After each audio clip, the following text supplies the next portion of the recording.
Hello दोस्तों, मैं संदीप आप सबका अपने YouTube चैनल ज्ञान आरबेल में स्वागत करता हूं। दोस्तों तो आज हम लेके आए हैं सामान्य हिंदी के 37 प्रश्न, क्योंकि आपको पता है कि आपके जेल वार्डन, फायरमैन, घुड़सवार के पेपर लगे हुए हैं 19 दिसंबर, जिसकी एग्ज़ाम डेट भी डिक्लेयर हो चुकी है। दोस्तों तो इसमें देखिए आपके जो हिंदी के हैं 37 क्वेश्चन पूछे जाएंगे और जीएस के 38 क्वेश्चन। तो हम दोनों के मॉक टेस्ट बारी बारी लेकर के आते हैं। अभी हम हिंदी का मॉक टेस्ट लेकर आए जिसमें हम टॉप 37 क्वेश्चन करेंगे हिंदी के, और आप पूरा करने के बाद आपको बताना है आपने कितना स्कोर किया है, कितने क्वेश्चन आपके इसमें से सही है दोस्तों। और थोड़ी देर बाद हम जीएस का भी मॉक टेस्ट डालेंगे सामान्य ज्ञान का। तो करना क्या है कि आप अगर हमारे चैनल पर नए हैं तो चैनल को सब्सक्राइब कर लो, बेल आइकन जरूर प्रेस कर दोस्तों। तो चलिए शुरू करते हैं आज से क्वेश्चन। देखिए पहला क्या आता है, एक गद्यांश आता है जिसमें से आपको 5 क्वेश्चन इसमें दिए होंगे, उनमें से छांट करके आपको बताना है। ठीक दोस्तों, तो देखिए चलिए यहाँ आपको गद्यांश दिखा दे रहे हैं, फिर हम इसके क्वेश्चन सीधा चलते हैं। देखिए आप लोग इसे पुश करके या स्क्रीनशॉट लेकर के देख सकते हैं। पहला है, शनि किसके बीच की कक्षा में सूर्य की परिक्रमा करता है दोस्तों। तो शनि किसके बीच की कक्षा में सूर्य की परिक्रमा करता है दोस्तों। तो आपको बता दें इसका ऑप्शन कौन सा सही हो जाएगा, बी नंबर। क्या हो जाएगा, बृहस्पति और यूरेनस के बीच। ठीक, कौन से, बृहस्पति और यूरेनस के बीच दोस्तों ये क्या करता है। देखिए यहाँ पर आप देख सकते हैं बृहस्पति और यूरेनस के बीच ये क्या करता है, अपनी कक्षा को पूरा करता है दोस्तों। ठीक, तो यहाँ से आप लोग ढूंढ लेंगे, मिल जाएगा आसाम से। चलिए अगला है, दूसरा है, शनि की द्रव्य राशि का औसत घनत्व क्या है, कम है। किससे कम है दोस्तों, तो आपको बता दें पानी से भी कम है। ठीक, आपको इसमें मिल जाएगा, आप वहाँ पे ढूंढेंगे। ठीक है, चलिए अगला क्वेश्चन है, सौर मंडल में सबसे कम घनत्व वाला पिंड है। तो सौर मंडल में सबसे कम घनत्व वाला पिंड कौन सा है दोस्तों, तो शनि ही है दोस्तों। कौन सा है, शनि ही है दोस्तों। ठीक है, चलिए अगला क्वेश्चन देखते हैं, शनि में समा सकती हैं तो कितनी पृथ्वियाँ समा सकती हैं, मतलब कितना बड़ा है शनि, तो ये बताना है। तो लगभग 750 पृथ्वियों के बराबर है दोस्तों। क्या है, शनि है। ठीक, उसका भार कितना है, 700, सॉरी ये कितने बड़ा है, 750 पृथ्वियों के बराबर है। और शनि का भार कितने ग्रह के बराबर है, तो 95 पृथ्वियों के बराबर है। ठीक दोस्तों, तो ये भी याद रख लेंगे दोस्तों। चलिए अगला है, सौर मंडल में शनि का क्रम कौन सा है। तो सौर मंडल में शनि का कौन सा क्रम है दोस्तों, तो छठवां क्रम है। कौन सा है, छठवां क्रम। तो चलिए अब आए हैं आपके मेन क्वेश्चंस। ये हमने गद्यांश से छांट लिया क्वेश्चन। अब देखिए अब आपके शुरू हो जाते हैं क्वेश्चन। चलिए पहला क्वेश्चन निम्नलिखित प्रसिद्ध छायावादी लेखक का नाम बताइए। देखिए छायावादी के 4 स्तंभ थे, पंत, निराला, वर्मा और प्रसाद। ठीक, तो ये चीजें थे आपके। तो इनमें से मेन छायावादी कौन सा था, देखिए महादेवी वर्मा, वियोगी हरि, या डॉक्टर राम विलास शर्मा, या फिर लक्ष्मी नारायण मिश्र। तो आपको बता दें कौन है इसमें से। तो एक स्तंभ में से एकमात्र कवित्री थी, कौन थी, महादेवी वर्मा जी। ठीक, तो महादेवी वर्मा क्या है, छायावादी की लेखिका है। ठीक, छायावादी कवित्री हैं दोस्तों। ठीक, तो याद रख लेंगे। ठीक है, इनके बारे में, उनकी रचनाएं भी बहुत सारी हैं जिनके बारे में हमने एक रचनाओं की लिस्ट में हमने सब बता दिया दोस्तों, तो वहाँ वो देख सकते हैं आप लोग। चलिए अगला क्वेश्चन 7वां नंबर क्वेश्चन का, हिंदी वर्णमाला में व्यंजनों की संख्या कितनी है दोस्तों। तो हिंदी वर्णमाला में व्यंजनों की संख्या कितनी है दोस्तों, 33 है। कितनी है, 33 है। व्यंजन की संख्या कितनी है दोस्तों, 33 है। और स्वरों की बात करते हैं तो 11 है, और टोटल वर्ण की बात कर लेते हैं तो 52 वर्ण है। ठीक दोस्तों, तो ये चीज याद रखेंगे, अगर वर्णमाला में वर्णों की संख्या पूछता है तो 52 बता देना। स्वरों की संख्या कितनी है, 11 है। और व्यंजन की संख्या कितनी है, 33 है। और अयोगवाहों की संख्या कितनी है, 2 है, जिसको अंक और आहा बोलते दोस्तों। अयोगवाह कौन कौन से हैं, तो अंक और आहा टोटल 2 है दोस्तों, जिसको हम अनुस्वार और विसर्ग भी बोलते हैं। ठीक, तो ये क्वेश्चन आपके लिए बहुत ज्यादा इंपॉर्टेंट हो जाते हैं दोस्तों।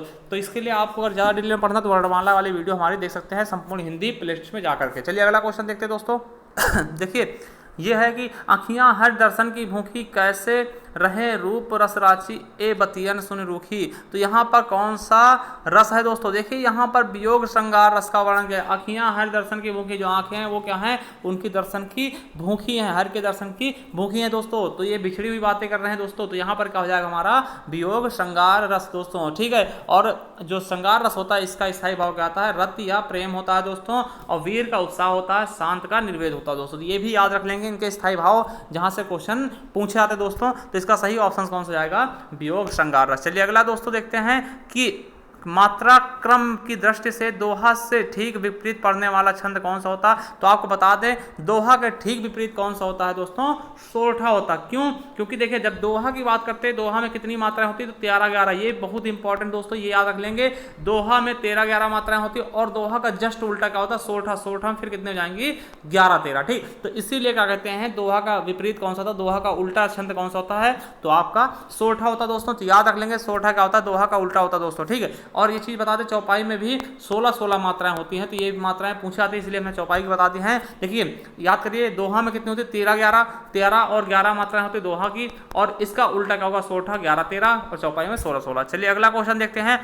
खिली हुई हवा आई फिरकी सी आई चल गई, तो पंक्ति में कौन सा अलंकार है दोस्तों? देखिए हमने बताया था कि जहां कहीं भी सा सी से सरिस ऐसे सेंटेंस आएंगे वो आपका उपमा अलंकार होगा, जहां पर कोई चीज तुलना कर दिया। देखिए यहाँ पे सी आ गया दोस्तों, तो सा सी से सरिस जैसा है ना, तो ये सब क्या होते हैं उपमा अलंकार के उदाहरण होते हैं। और उपमा के 4 अंग होते हैं, कौन कौन से होते हैं? उपमेय, उपमान, साधा धर्म और वाचक। ठीक, तो ये चीजें होते हैं आपके उपमा से रिलेटेड। ठीक, अनुप्रास क्या होता है? किसी वर्ण की आवृत्ति होती है, मतलब कोई वर्ण बार बार आता है, जैसे रघुपति राघव राजा राम में रा की आवृत्ति हो रही, वहां पर क्या होता है? अनुप्रास अलंकार होता है। उत्प्रेक्षा क्या होता है? जहां पे जन जानो मन मानो आएगा वहां पर उत्प्रेक्षा अलंकार होगा दोस्तों। संभावना क्या होता है? जिस किसी चीज में संभावना व्यक्त की जाए वही क्या होता है? संभावना अलंकार। ठीक है दोस्तों, चलिए अगला है घा का उच्चारण स्थान कौन सा है दोस्तों? इचु यसा नाम तालु। ठीक, तो इचु देखिए सॉरी अकुह विसर्जन नाम कंठा, तो ये क्या हो जाएंगे? कंठ हो जाएंगे। देखिए आ बड़ा आ और आहा है ना विसर्गी, और का वर्ग वाले काखा गाघा, ठीक, ये क्या होते हैं दोस्तों? कंठ होते हैं दोस्तों, क्या हो जाएंगे? कंठ हो जाते हैं। ठीक, तो ये वीडियो आप लोग हमारा देख लीजिएगा वर्णमाला के, उसमें सारी चीजें क्लियर हो जाएंगी दोस्तों। ठीक, चलिए अगला क्वेश्चन है किस समास में दोनों पद मिलाकर एक नया अर्थ प्रकट करते हैं दोस्तों? तो आपको बता दें कौन समास होता है, वो हमारा बहुब्री द्वंद्व कर्मधारय तत्पुरुष। तो आपका सही ऑप्शन क्या हो जाएगा? बहुब्री समास। देखिए इसमें क्या होते हैं कि 2 पद मिलकर एक कोई नया पद निर्माण करते हैं, जैसे कह देगा 10 प्लस आनन, 10 प्लस आनन होगा, क्या होगा? दशानन। दशानन मतलब जैसे ही कहा गया तैसे हमारा तीसरी पद आ गया, कौन सा आ गया? रावण, अर्थात रावण 10 है, आनंद जिसके अर्थात रावण, तो तीसरा पद की तरफ इंडिकेट कर देगा। मतलब इसमें कोई भी पद प्रधान नहीं होता, वही क्या होता है? बहुब्री समास होता है। हमारा सही ऑप्शन का हो जाएगा 12 का ए नंबर, बहुब्री समास। जैसे चंद्रशेखर, गजानन, पीताम्बर, लंबोदर, ठीक, ये सब क्या है? बहुब्री समास के उदाहरण दोस्तों। द्वंद्व समास में क्या होता है? दोनों पद प्रधान होते हैं, जैसे माता पिता, माता और पिता, जहां पे योजक चिन्ह पाया था दोस्तों द्वंद्व समास होता है। तत्पुरुष में क्या होता है? यहाँ पे कारक चिन्ह पा जाएंगे। ठीक, और कर्मधारय में क्या होता है दोस्तों? आपका विशेष विशेषण का संबंध होगा, जैसे कुपुरुष है ना, कुपुरुष या कापुरुष, कायर पुरुष ना, तो ऐसे सेंटेंस आप लोग को लग रहा होगा कि इसमें क्या है? उपसर्ग है, ये अव्ययभाव समास होना चाहिए। जैसे हमने पूछा था कि है ना कि कुपुत्र कौन सा होगा, तो लोगों ने बताया कि सर जी ये बहुब्री होगा। ठीक है, अव्ययभाव होगा, सॉरी लोगों ने बताया अव्ययभाव होगा, तो दोस्तों अव्ययभाव नहीं होगा। क्यों नहीं होगा? देखिए जहां पर देखिए उपसर्ग है, हम आपकी बात मानते हैं उपसर्ग है तो अव्ययभाव होना चाहिए, मगर नहीं होगा। क्यों नहीं होगा? जहां पर कोई भी उपसर्ग जो है आपके विशेषण की तरह यूज होने लगे तो वो आपका अव्ययभाव समास नहीं होता दोस्तों। जैसे कु मतलब क्या होता है? गलत है ना, गंदा पुरुष है ना, तो कुपुरुष मतलब क्या? गंदा पुरुष है ना। कुपुत्र जिस तरह से कुपुत्र होता है, मतलब क्या? कुपुत्र मतलब क्या होता है? एक सुपुत्र होता है, सही पुरुष है ना, जो आज्ञा आज्ञा मानता माता की, और एक कुपुरुष होता है जो खराब होता है ना। तो कु मतलब क्या? गंदा, और पुरुष मतलब, तो इसकी विशेषता हुई ना, मतलब पुरुष की विशेषता क्या हुई या पुत्र की विशेषता हुई? वो गंदा है। ठीक, तो इसलिए जहां विशेषता बता दिया है वो आपका अव्ययभाव समास ना होकर क्या हो जाता है? कर्मधारय समास हो जाता है। अगर ज्यादा जानकारी चाहिए तो आप हमारे समास वाली वीडियो जाएंगे, समास देख लेंगे, तो वहां पे आपको एक एक डाउट क्लियर हो जाएगा दोस्तों। चलिए अगला क्वेश्चन देखते हैं दोस्तों। कौन सी ध्वनि अल्पप्राण है? देखिए अल्पप्राण कौन सी होती है? पहले वर्ण वाली। अल्पप्राण, महाप्राण, फिर अल्पप्राण, फिर महाप्राण। तो सम वाले क्या होते हैं? विषम वाले क्या होता है? अल्पप्राण। 1 3 5। ठीक, तो हमारा देखिए कौन सा क्या होगा? ध्वनि अल्पप्राण होगी, तो दोस्तों हमारा क्या हो जाएगा? ता वाला। ठीक, ता क्या होगी? हमारी अल्पप्राण होगी दोस्तों। चलिए अगला क्वेश्चन है राम हृदय जाके नहीं विपत्ति सुमंगल ताहि, राम हृदय जाके नहीं विपत्ति सुमंगल ताहि दोस्तों। तो यहाँ पर कौन सा अलंकार है दोस्तों? देखिए अनुप्रास तो है।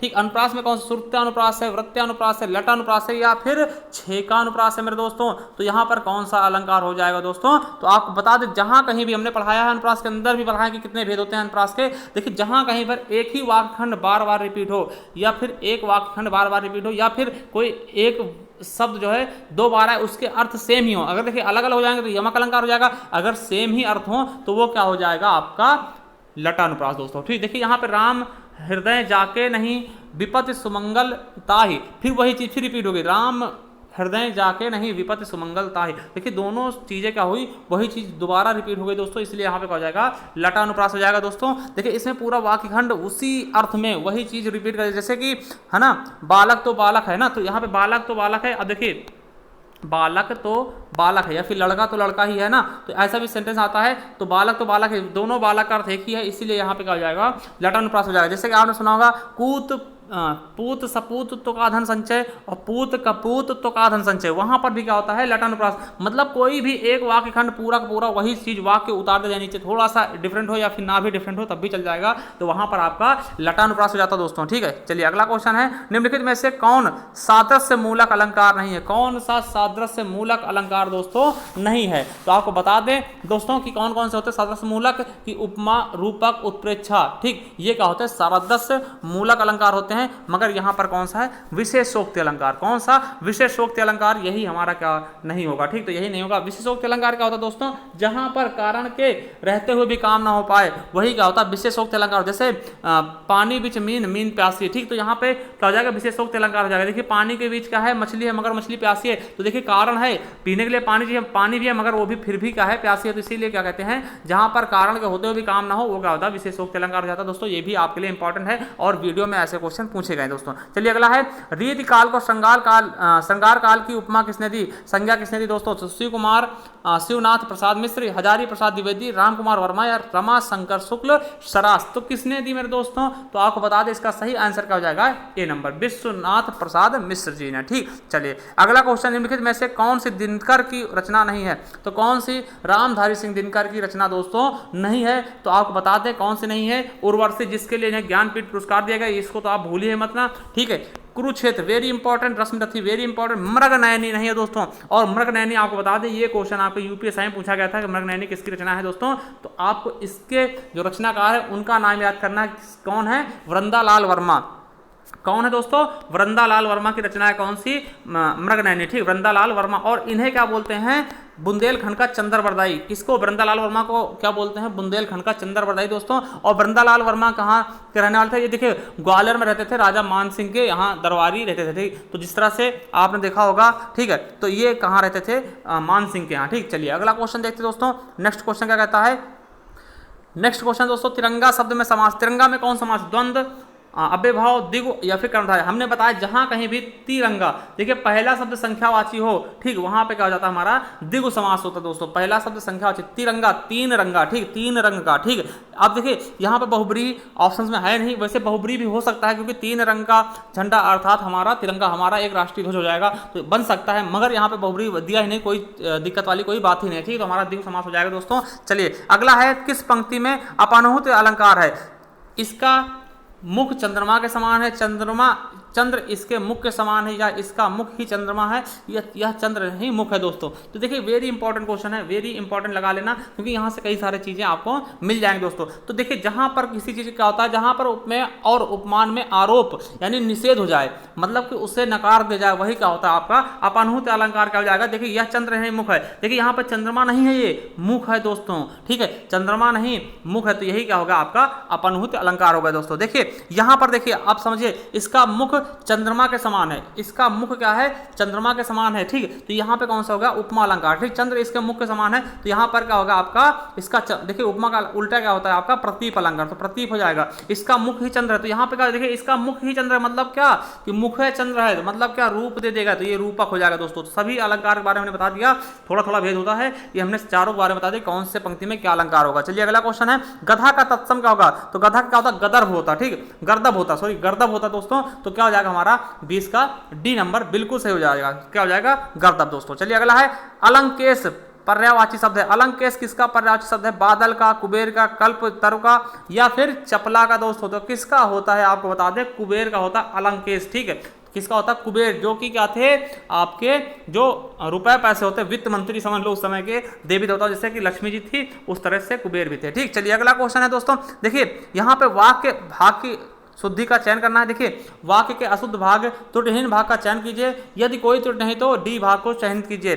धन को व्यर्थ बेकार में सहायता देकर कोई लाभ ना होगा, या फिर कोई त्रुटि नहीं दोस्तों। तो इसमें देखिए त्रुटि क्या है दोस्तों, हम आपको बता दें। तो इसमें देखिए किसमें त्रुटि है, तो दूसरे ऑप्शन में त्रुटि। देखिए धन को व्यर्थ, व्यर्थ का मतलब ही क्या होता है, बेकार दोस्तों। तो कोई चीज हम दोबारा यूज नहीं करते। जैसे कह देगा वो शनिवार के दिन नहीं गया, तो दोस्तों ये गलत हो जाएगा ना, वो शनिवार के दिन नहीं गया, तो शनिवार खुद ही एक दिन है, तो दिन का प्रयोग नहीं किया, वो शनिवार को नहीं गया, ठीक, ये सेंटेंस सही होना चाहिए था। ठीक, तो उसी प्रकार से व्यर्थ का मतलब ही क्या होता है, बेकार में। तो यही क्या हो जाएगा हमारा बी ऑप्शन का हो जाएगा, गलत हो जाएगा दोस्तों। अगला क्वेश्चन देखते हैं, जिसके पास कुछ ना हो, वेरी इंपॉर्टेंट और वेरी इजी है। जिसके पास कुछ भी नहीं होगा दोस्तों क्या होगा, अकिंचन हो जाएगा। अकिंचन किसका पर गरीब का, ना, अकिंचन किसका होता है, गरीब का होता है। ठीक है, तो अकिंचन शब्द हो जाएगा, जिसके पास कुछ भी ना हो दोस्तों उसको अकिंचन कहते हैं। अक्षम क्या होता है दोस्तों, तो इसके बारे में बताते हैं, जिसमें कुछ करने की क्षमता ही ना हो वो अक्षम होता है दोस्तों। और जो कुछ नहीं जानता उससे क्या बोलते हैं, अज्ञ बोलते हैं दोस्तों। ठीक है, तो ये भी याद रख लेंगे। और जिसमें सामर्थ्य ना हो वो क्या होता है, असमर्थ होता है दोस्तों। ठीक, तो हमने चारों ऑप्शन बता दिए, इसमें हमारा सही ऑप्शन क्या हो जाएगा, बी नंबर दोस्तों। चलिए अगला, निम्नलिखित पद में कौन सा पद वया प्रत्यय लगाने से बना है। तो देखिए कौन सा पद वया प्रत्यय लगाने से बना है दोस्तों, तो आपको बता दें कौन सा लगा है, डटैया, डट प्लस अया, है ना, तो क्या हो जाएगा, वया। ठीक है, तो ये क्या हो जाएगा हमारा सही ऑप्शन क्या हो जाएगा, आपका सही ऑप्शन कौन सा हो जाएगा दोस्तों, सॉरी डटैया नहीं, खवैया, तो है ना, तो खवैया में क्या हो जाएगा, हमारा वैया प्रत्यय लगा हुआ है दोस्तों। ठीक, तो हमारा सही ऑप्शन क्या हो जाएगा, सी नंबर, बिल्कुल और बिल्कुल सही हो जाएगा दोस्तों। खवैया में क्या है, खाना क्रिया है, और वैया क्या प्रत्यय लगने से खवैया बन गया। चलिए अगला दोस्तों देखते हैं 25 नंबर, पित्रानुमत का सही संधि विच्छेद क्या होगा। तो पित्रानुमत से सही संधि क्या होगा, ठीक, पितृ प्लस अनुमति का सही संधि क्या होगा, देखिए संधि विच्छेद तो ये खुद ही है। ठीक, तो क्या हो जाएगा, पित्रानुमति या पितृनुमति या फिर पितृनुमति या फिर पित्रानुमति। तो हमारा सही ऑप्शन क्या हो जाएगा 25 का दोस्तों, सी नंबर, बिल्कुल सही हो जाएगा क्या, पितृनुमति, है ना, पितृनुमति। तो हमारा दोस्तों ये सही ऑप्शन हो जाएगा दोस्तों। और ये कौन संधि होगी, तो यण संधि होगी। री से ऋषि और ई मिलकर री बन गया। ठीक, तो यही क्या हो जाएगा हमारा यण संधि का उदाहरण होता है दोस्तों। तो यही क्या हो जाएगा हमारा सही ऑप्शन हो जाएगा सी नंबर। चलिए वर्तिका का तद्भव क्या, ये देखिए क्वेश्चन आपके कई बार पूछा गया, वर्तिका किसका तद्भव होता है दोस्तों, तो आपको बता दें वर्तिका मतलब क्या होता है दोस्तों, बाती, बाती। ठीक है, वर्तिका मतलब क्या होता है, बाती। देखिए और एक क्वेश्चन आपके लिए, देखिए ऐसे क्वेश्चन आपको यूपी लेखपाल में पूछाते हैं, ठीक, यूपी SSC में, कि देखिए 4 खंड दिया जाता है। देखिए नीचे दिए गए वाक्य में पहले और अंतिम भाग को एक ही क्रम में रखने हैं, और उसके बाद 4 भाग इनके बीच में आपको सटा कर रखने हैं, सही ढंग से सजाने हैं, या रा ला वा को, है ना। तो इनकी संख्या दी गई है, इन चारों भाग को उचित क्रम में लगाएं, कि इन चारों को उचित क्रम में लगाने के बाद ताकि एक सही वाक्य बन जाए। देखिए जिस प्रकार दहकता है उसी प्रकार उसके स्वभाव का मनुष्य का धैर्य, अग्नि का धैर्य, ठीक है, धैर्य पर्याय होना चाहिए। तो इसमें कौन सा ऑप्शन सही होगा दोस्तों, किस प्रकार से आपको इसको लगाना है कि एकदम से सही माना जाए दोस्तों। तो हमारा इसका सही ऑप्शन कौन सा हो जाएगा दोस्तों, सी नंबर, बिल्कुल सही हो जाएगा। वा या ला और रा, वा या ला और रा दोस्तों। देखते हैं, देखिए दोस्तों वा या रा और ला, इस तरह से होगा। देखिए पहले में हम क्या लगा देंगे, पहला या कर देंगे, दूसरा क्या हो जाएगा या वाला, तो दूसरा हो जाएगा ये, और तीसरा हो जाएगा रा वाला, और चौथा हो जाएगा ला वाला। ठीक, तो 4 ये। अब देखिए जिस प्रकार अग्नि का धर्म दहकता है उसी प्रकार मनुष्य का धैर्य उसके स्वभाव का पर्याय होना चाहिए। बिल्कुल सही दोस्तों, तो हमारा सी ऑप्शन बिल्कुल सही जाएगा दोस्तों। चलिए अगला है चाकू का बहुवचन क्या होगा। देखिए ये तो क्वेश्चन आपके लेखपाल का पूछा गया क्वेश्चन, चाकू का बहुवचन क्या होगा दोस्तों। तो आप लोग चाकुओं कह रहे होंगे, बिल्कुल यही कह रहे होंगे दोस्तों, मगर आपको बताते हैं कि चाकू का बहुवचन चाकू ही होता है दोस्तों, इसका बहुवचन सेम ही रहता है। देखिए चाकू एक अकारांत पुल्लिंग है, बिल्कुल सही। देखिए चाकू का बहुवचन चाकू ही होगा, क्योंकि अकारांत, आकारांत, इकारांत, इकारांत, उकारांत, उकारांत पुल्लिंग का एक वचन और बहुवचन समान होते हैं दोस्तों। तो ये चीज आप लोग याद रख लेंगे। तो चाकू का बहुवचन क्या होगा, चाकू ही होगा दोस्तों। ठीक है, चाकू नहीं होगा। चलिए परिश्रम का विलोम शब्द क्या होगा, परिश्रम का विलोम क्या होगा, आश्रय, विश्रांत, विश्राम या फिर विश्रम। तो दोस्तों परिश्रम का विलोम शब्द क्या होगा दोस्तों, विश्राम। परिश्रम करना क्या, विश्राम कर लेना। ठीक, तो हमारा डी ऑप्शन बिल्कुल राइट हो जाएगा दोस्तों। चलिए अगला है मंगल भवन अमंगलहारी द्रवहंस दशरथ अजय विहारी। तो इसमें कौन सा चौपाई है। देखिए तो हमको पता है कि दोस्तों ये किसके हैं, रामचरितमानस की चौपाइयां हैं, तो चौपाई हो जाएंगे। अगर देखिए फिर भी अगर नहीं पता तो हम इस पे क्या मात्राएं लगा के देख लेंगे। देखिए 2 1 1, फिर 1 1 1, और फिर 1 2 1 1 और 2 और 2 ना। तो कितने जाएंगे, 2 2 4 2 6 1 7 8 9 10 11 12 13 14 15 16। तो टोटल 16 मात्राएं आ गई, और 16 इसमें भी होंगी, करने गिनने की जरूरत नहीं है। ठीक दोस्तों, तो क्या हो जाएगा 16 मात्राएं आ गई, मतलब क्या चौपाई हो जाएगा दोस्तों। ठीक, चौपाई हो जाएगा। और दोहा भी याद रखना दोस्तों, कई बार बता चुके 13 11 मात्राएं होंगी, सोठा में 11 13, क्योंकि इसका उल्टा होगा दोस्तों। ठीक है, तो ये चीजें भी आपको साथ ही साथ याद करके चलना है दोस्तों। चलिए अगला दोस्तों देखते हैं दोस्तों क्वेश्चन, क्रिया के आधार सूचित करने वाला कारक है। जो क्रिया का आधार सूचित करता है वो कौन सा कारक है दोस्तों, तो आपको बता दें अधिकरण होता, अधिकरण में पर, ठीक। तो यही क्या होता है, क्रिया के आधार को सूचित करता है दोस्तों। चलिए अगला है ठाकुर शब्द का स्त्रीलिंग। ये भी क्वेश्चन आपके लेखपाल का दोस्तों। ठाकुर का स्त्रीलिंग क्या होगा, ठकुरानी, ठकुराइन या ठकुरिन या फिर ठाकुरी दोस्तों। तो ठाकुर का क्या हो जाएगा दोस्तों, आपको बता दें तो ठाकुर का होता है ठकुराइन होता है, ठीक, ठकुराइन। तो हमारा बी ऑप्शन बिल्कुल राइट होगा, क्या हो जाएगा, ठकुराइन। दोस्तों ये देखिए यहाँ पे थोड़ा सा मिसप्रिंट है तो आप लोग कर लेना, ये ऐसे लिखा जाएगा ठकुराइन, ठीक। तो ये हो जाएगा हमारा बी ऑप्शन बिल्कुल राइट हो जाएगा दोस्तों। तो चलिए अगला क्वेश्चन देखते हैं दोस्तों। जैसे पंडित का पंडिताइन होता है उसके साथ ठाकुर का ठकुराइन हो जाएगा दोस्तों। चलिए अगला है जगन्नाथ में कौन संधि है, जगत प्लस नाथ। देखिए क्या हो जाएगा, जगत प्लस नाथ, तो ता के नीचे हलंत होगा दोस्तों, जगत प्लस नाथ, ठीक। तो ये क्या हो जाएगा हमारा, इसके नीचे क्या लग गया, विसर्ग लग गया, मतलब क्या हो जाएगा दोस्तों, सॉरी हलंत लग गया। तो इसका मतलब क्या है, ये व्यंजन संधि होगा दोस्तों, ठीक। देखिए जो ना होता है वो ता में टूट जाएगा दोस्तों, तो जगत प्लस नाथ जगन्नाथ हो जाएगा। बहुत इंपॉर्टेंट है ये क्वेश्चन, ठीक। निम्नलिखित में से कर्मधारय समास किसमें है, तो किसमें कर्मधारय समास है दोस्तों, चक्रपाणी, चक्र है जिसके पाणी में मतलब हाथ में विष्णु भगवान, ये क्या हो जाएगा दोस्तों, आपका बहुब्रीहि समास हो जाएगा। नीलोत्पल, नीलोत्पलम, ठीक, इसमें क्या है आपका, यही क्या है आपका कर्मधारय समास का उदाहरण दोस्तों। क्या हो जाएगा, सी नंबर क्या हो जाएगा हमारा,